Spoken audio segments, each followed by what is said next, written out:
Por kemi një epope cila është lënë në heshtje në Shqipëri. Janë 20.000 ushtarë italianë, të cilët mbas kapitullimit të Italisë mbetën si mall pa zot, po shprehem.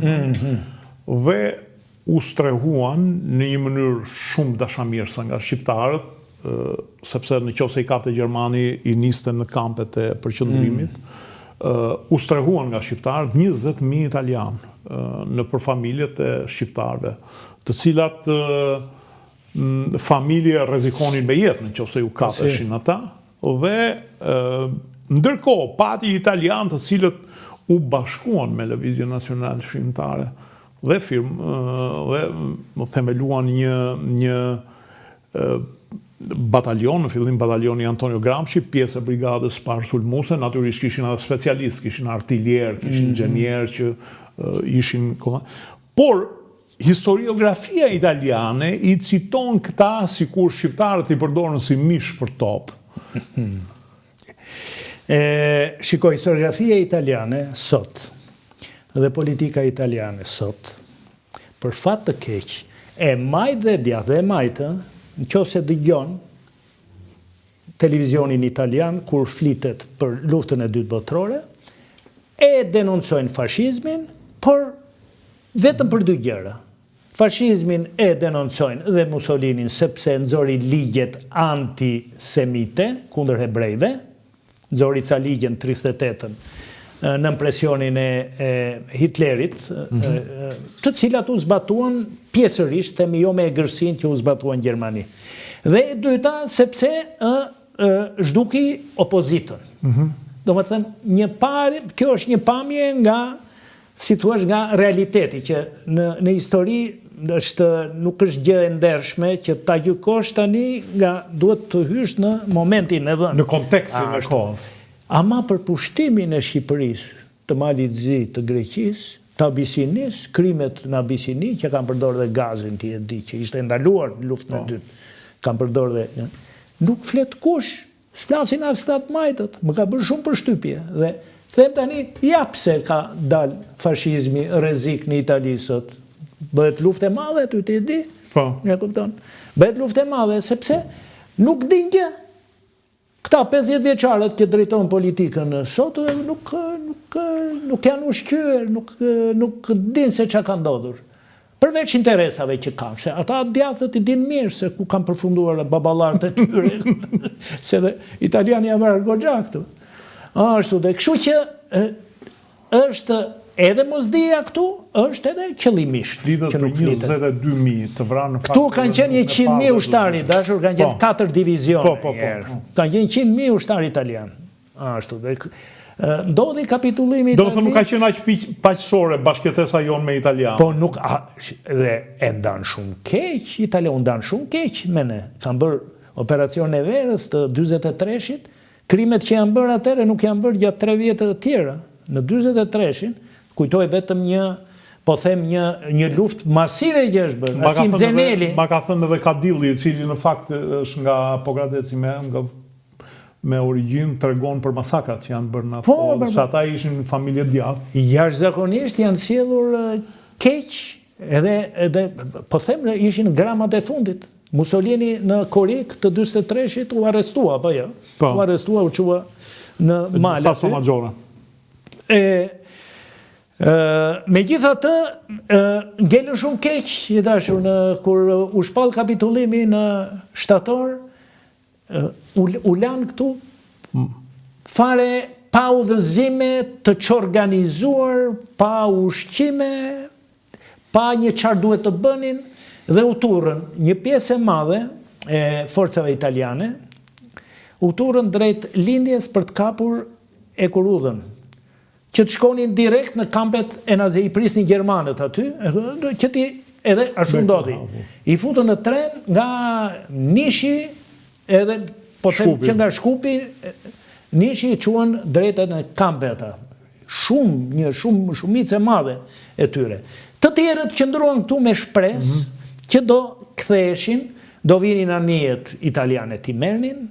Gjermanët akoma nuk ishin stabilizuar, kishin hyrë Gjermanët ndërkohë, po jo në të gjithë territorin, dhe me shpresë që do vinin anije, do i hypnin anijeve. Vinë Gjermanët dhe ngelen keq. Gjermanët nuk i trajtuan si aleat, i trajtuan si tradhtar dhe kanë bërë namin Gjermanët, kanë vrarë me mira e me mira italianë. Sidomos mbasi Badoglio shpalli aleancën. Atëherë ngeli vetëm një dy alternativa.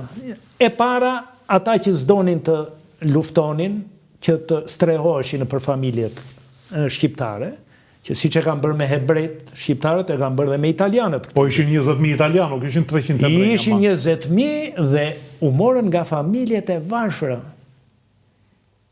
Familje shumë të varfëra, të cilën ndanë edhe atë, po themi, buke hudhër qarhanin, dhe i mbajtën, dhe dim për nder. Unë i kam jetuar brezin e atyre, i kam jetuar. Po, një pjesë e tyre, disa nuk pranuan edhe të ktheheshin, madje. Madje që ndruan deri vonë, është një... Komandanti zjarë fikse dhe bashkërti një shoqe se si me mëje që italian, Fjorja i shkret, do më thënë që ishte të tjerët pasaj më të një grup tjetër, me në kryen general Aci, kë nuk pranoj të integroj me, sepse Ushtria Nacionale që i bëri thirrje që të bashkoj me... Këtu është një shkres në fakt e korparma shtabi brigadës parë sulmuse, ku shtabi korpusit të parë, që flet edhe për Antonio Gramshin. Batalioni Antonio Gramshin ndodhen në qafën e Krapës, në kotën mbi Katunin Skuder, na njoftojnë se kanë lidhje me batalionin e 3 brigadës së 4, kanë tentuar që të shkojnë për të prishur rrugën për afër, kanë qenë të kontrolluar prej gjermanëve. Domethënë shifet një... Të sqarojmë njerë Antonio Gramsci, se jo të gjithë shqiptarët e din, që është me origjinë shqiptare. Po, nga Gramsci. Antonio është nga Gramsci, thot vetë Gramsci, në një letër që i çon nga burgu kunatës ti, thot, unë jam me origjinë shqiptare nga qyteti Gramsci, thot, në Shqipëri. Është sekretari i parë i Partisë Komuniste Italiane. Është sekretari dhe është filozof mbi të gjitha, është politikan, padyshim, po dhe fill që studiohet sot e kësaj dite jo vetëm në universitetet italiane, ka qenë njëri jashtëzakonisht i zgjuar. Dhe një pjesë e këtij generali Taci, me demek do luftonin kundër gjermanëve, po jo në komandën e Frontit Antifashist Nacional Shqiptar, në rregull, u bë marrëveshje edhe me partizanët dhe një grup që sigurisht ishin me ide të majta, pranuan dhe kërkuan të futeshin në formacionet partizane. Dhe Mehmet Shehu që kishte edhe eksperiencën e Spanjës, mbrojtjes Republikës Spanjolle, në vitet 36-39, krijoi këtë batalioni Antonio Gramsci. Kanë qenë, ka pas histori heroike, do të thosha, ky batalion, sepse ishte pjesë e brigadës, ku shkonte brigada, shkonte dhe batalioni. Dhe në i betejë të parë që bëri brigade parë, në Berat, pësoj shumë humbje ky batalion. Dhe është herë e parë që në mënyrë masive balli kombëtar bashkëpunon me gjermanët në Berat. Aty ka pas shumë të vrarë, nga ana e partizanëve, shumë janë vrarë dhe nga ky batalion, i cili nga kishte rreth 300 të veta, u katandiste rreth 50 vetë mbas asaj beteje. Po të gjitha formacionet, edhe 2 batalione tjera brigadës. Berati s'ju ka ecur italianëve edhe venecianëve nuk ju eci Berati në kohën e Skënderbeut. Kur rrethuan.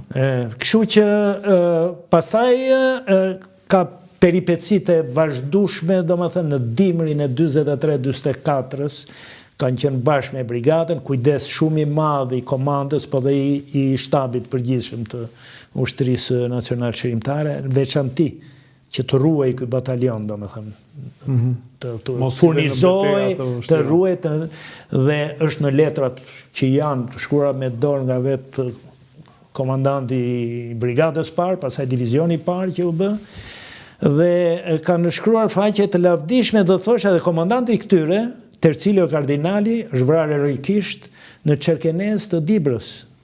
Shkolla janë fakte varrit të tija? Nuk e di, e keni atë? Ka qenë dhe një monument i jashtëzakonshëm. Ky është vari provizor, ky është më njëherë mbasi është varosur. Është vari. Edhe ky është, e kam njohur Mario Brunetti, Bruno Brunetti nga Firenze, partizani italiani Antonio Gramsci, vinte deri vonë në Shqipëri, deri në vitet 80, vazhdimisht vinte i shpëti. sot sigurisht nuk jeton më. E shikoj pas ka goxha varre në një betejë. Po si, është bërë betejë e madhe aty, është përshkruar dhe në historinë e luftës antifashiste, ka një përshkrim të gjallë të kësaj betejë. Për tu abitur, ka një gep të madh të